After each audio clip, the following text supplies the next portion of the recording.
Today I have 3 mixed media coloring recipes I concocted while experimenting in my new coloring book, Night Garden Fairy Cats. Hope these inspire you to try them out yourself or to create your own recipes. Before I start, I have one main tip for you if you want to just be a mad scientist and try your own recipes. Whatever you do, just use water-based media first and then any oil-based media on top of it. Once it's dry, of course. Just don't do the other way around. You can check out the book here. Today I have 3 recipes: Fairy Dreams, Field Trip, and Monochrome. Let's go! This ethereal recipe combines soft and light gradient clouds of color with almost tie-dye-like patterns and drawings on top using an acrylic paint pen. We start with a page primed with matte acrylic medium, which helps to close up the paper fibers so the page doesn't lose integrity throughout the entire working process to come. This is such a cool way to integrate your own drawings and doodles in a way that's really cool and, for all its simplicity, feels a little sophisticated at the end of the day. So let's do this. I primed the page off camera with acrylic gel medium and I dried it with my blow dryer. Now I'm painting really watery with gouache. You could really use any water-based medium that you can move around with a paintbrush here. You could use liquid ink, Neocolor 2 watered down, water-based brush marker, or watercolor paint. You could also use heavily watered down acrylic paint. If you want to keep a somewhat cleaner edge, you could tape off your page like I did with some blue tape. It's pretty good about not sticking. It's not really perfect in terms of keeping the edges waterproof, but it does a good enough job. You can get it at the art store. Once I'm done with my painting, I blow dried the page off screen just to make sure that it was good and dry. And now I'm just going in with my paint pen and I'm just randomly doodling on the colored parts, and it just looks so cool and glowy. And it's just really an extremely fun and in the creative zone activity to just doodle all over your colored parts here.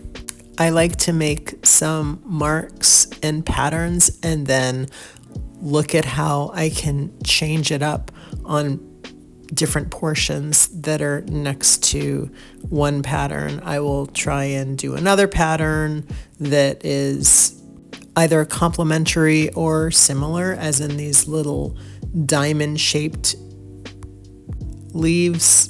But you can decide what you want for your page, if you want to use all the same pattern or if you just want to, get a little crazy and do different things all around just to have fun experimenting. It's a really fun activity and very meditative. And it's kind of impossible to mess it up because, well, it's just going to look cool no matter what you do.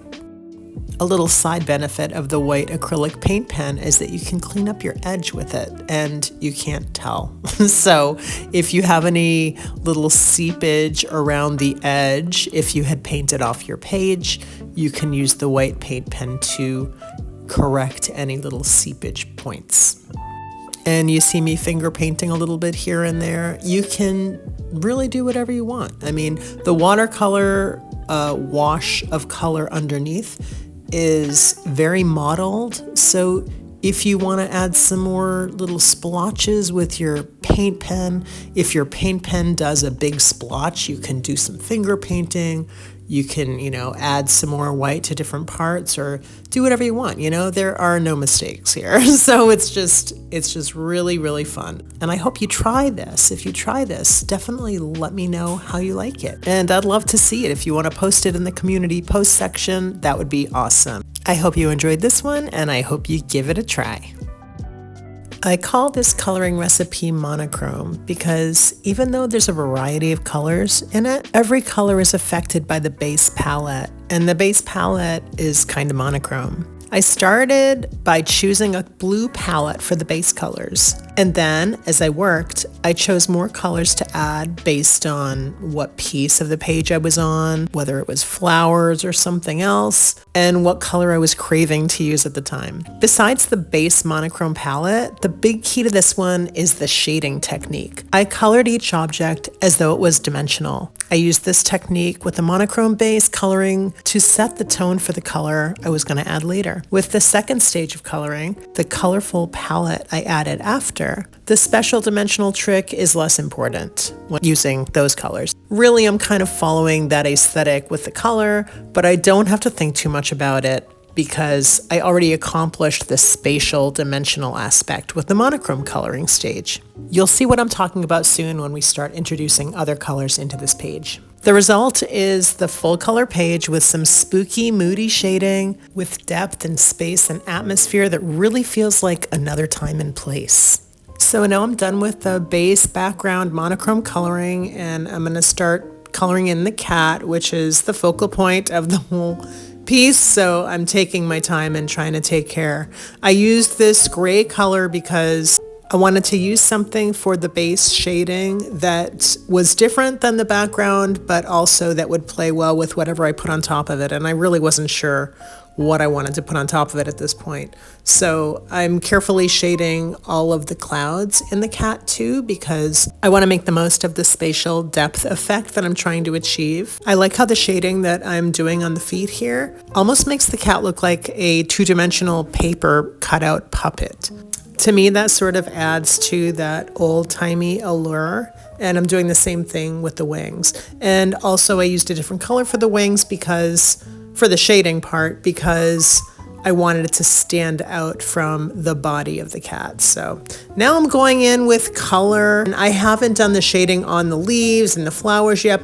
But from here on in, I'm taking a more organic approach to this, and I'm just sort of doing what I feel like doing when I'm doing it. Like at this point, I am wanting to finish shading in all my flowers, but then I decided to just sort of start with the palette and see what colors are speaking to me for this piece.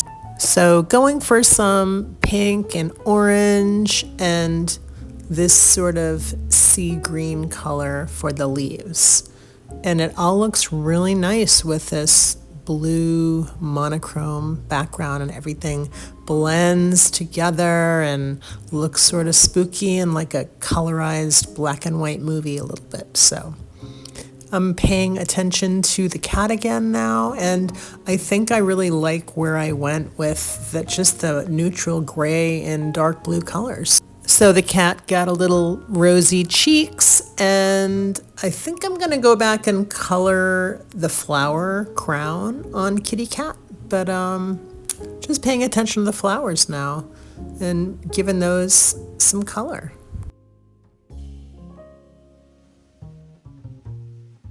Looks like I colored some parts off screen. A little bit of color in the flowers on the cat's head and the moon. And the rest I pretty much recorded and showed here. So this is the final. And I really like how the cat stands out from the background, but the background is exciting and moody all on its own. And they just merge together really nicely, like an old movie or something. So I hope you enjoyed this one, and I hope you give it a try. I'd love to see what you do with this technique. And if you care to share, please do so. You can post a picture on the community tab, and I'd love to see it. This coloring recipe combines gradient color, scribbly texture with soft watercolor effects, and cool splotchy shadows. You're using Crayola crayons and water-based brush markers, a damp brush, a paper towel, or your fingers with the markers to create watercolor effects. I call it field trip because it feels like a creative adventure, but with guardrails. Do you remember when you were a kid how it felt to go somewhere special? Maybe somewhere you had never been before, like a water park or a sculpture park or an amusement park? Like being on a field trip. There was this sense of adventure and exploration and experimentation because everything was new. That's how I feel about this mixed media coloring recipe. The experience feels like a sense of childlike exploration, like you may have had when having a fun day exploring when you were a kid. Priming the page before working on it is kind of like having that safety net of being with your class and your teacher while out in the wild exploring. Priming protects the page from getting overly wet and from paper fibers piling up on your page. And it also creates the base for some surprise, textural, and tonal effects when you work over some areas of the page. Sometimes you don't know how the media you use on top is going to react to the colors in the media underneath, and you can have some fun surprises.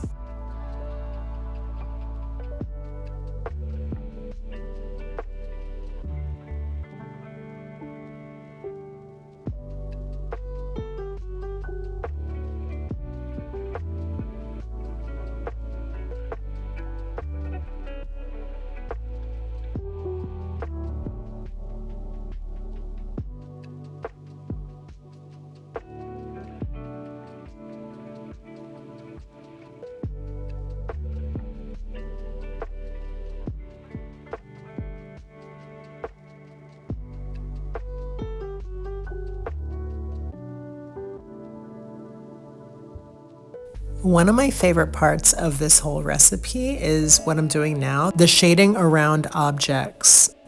It really makes them pop and feel very dimensional against the watery background.